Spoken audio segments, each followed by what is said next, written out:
शहर। उस समय इतने गांव थे कि गांव ही भारत को रिप्रेजेंट करते थे, शहर बहुत कम हुआ करते थे।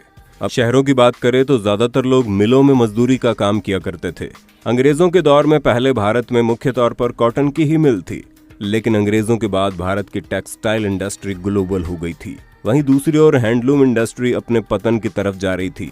इन मिलों में हाथों से ही सारी कारीगरी की जाती थी और लखनऊ और बनारस की हैंडलूम इंडस्ट्री की धूम दुनिया भर में हो गई थी। उस समय लोगों का काम बहुत मेहनत का काम हुआ करता था, क्योंकि उस समय ना तो बिजली थी और ना ही आज के जैसी कोई आधुनिक टेक्नोलॉजी।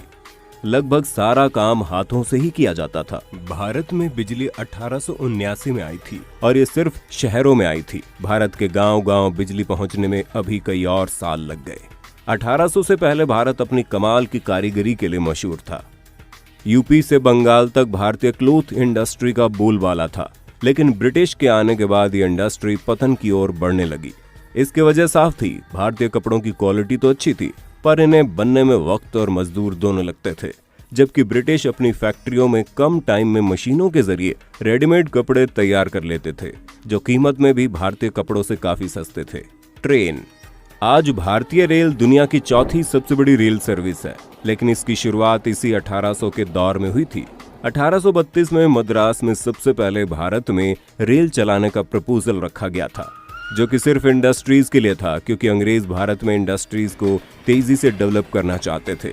और फिर 1837 में रेड हिल रेलवे ने रेड हिल से चिंताद्रिपेट तक पहली रेल चलाई गई थी।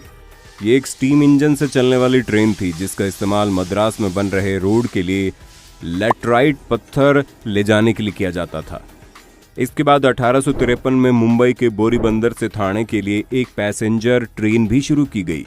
ये 14 डब्बों की एक स्टीम इंजन से चलने वाली ट्रेन थी, लेकिन ये एक नहीं बल्कि 3 इंजन से चलती थी, जिनका नाम साहिब, सिंध और सुल्तान था। इस ट्रेन को ग्रेट इंडियन पेनिनसुला रेलवे चलाता था। ये ट्रेन 1676 mm यानी कि 5 फुट 6 इंच गैप वाली पटरी पर चली थी और आज तक हमारे देश में यही स्टैंडर्ड फॉलो किया जा रहा है। इनकम। अगर इनकम की बात करें तो उस वक्त जहां भारत में अंग्रेज बहुत अच्छे पैसे कमा रहे थे, तो वहीं भारतीयों की हालत दिन ब दिन बदतर ही होती जा रही थी।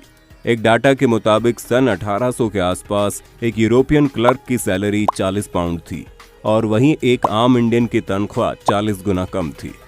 अब इस बात से आप अंदाजा लगा सकते हैं कि भारतीय किसानों की क्या आय उस वक्त रही होगी। ऊपर से किसान हर साल बाढ़, सूखे के साथ साथ उन पर लगे लगान की मार से भी परेशान रहते थे। उस समय कुछ अमीर लोग भी हुआ करते थे, जिनमें से सब नहीं, लेकिन कुछ लोग हमेशा इस फिराक में रहते थे कि कैसे अंग्रेजों के साथ उनकी दोस्ती हो जाए, और कुछ अमीर अपनी सूझबूझ से ठीक ठाक पैसे कमा लेते थे। बीमारियां। आज के समय में जो बीमारियां आम हो गई हैं, वो उस वक्त महामारियां थी। जैसे उस टाइम में कॉलेरा और प्लेग आमतौर पर फैलते थे और इन बीमारियों की दवाई भी नहीं थी, जिसकी वजह से इनके सामने लोग बेबस थे। एजुकेशन की बात करें तो उस वक्त 10% से भी कम भारतीय पुरुष पढ़े लिखे थे और 1% से भी कम महिलाएं। इनमें से भी ज्यादातर आंकड़े शहरों के ही हैं। गाँव में इससे भी बदतर हालत थी। हालांकि ऐसा नहीं था कि बिना पढ़े लिखे लोग स्किल्ड नहीं थे, वो लोग स्किल्ड भी थे और अपने कई कामों में माहिर भी थे, लेकिन कम पढ़े लिखे होने के कारण लगान जैसी चीजों में डील नहीं कर सकते थे। गांव का व्यापार। भारत के लोग उस वक्त पैसों से चीजें खरीदने और बेचने के बजाय एक्सचेंज व्यापार करते थे। जैसे एक मटके के बदले 6 किलो चावल, 5 किलो आटे के बदले 5 किलो दाल। ज्यादातर गाँव में ऐसे ही व्यापार होता था। सामान के बदले सामान दे दिया जाता था और ऐसे गांव में सभी लोगों के पास सब कुछ पहुंच जाया करता था। इसका सबसे बड़ा फायदा ये था कि गांव से अनाज बाहर बेचने की भी जरूरत नहीं पड़ती थी।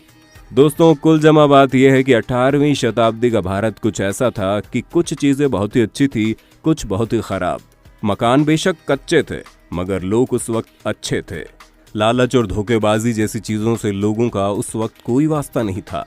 आपको क्या लगता है उस वक्त के भारत की कौन कौन सी चीजें हैं जो आज के भारत में भी होनी चाहिए? हमें कमेंट करके बताइए।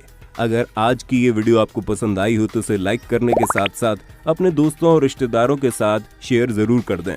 अभी के लिए हमें दीजिए इजाजत। आपसे मुलाकात होगी अगली वीडियो में।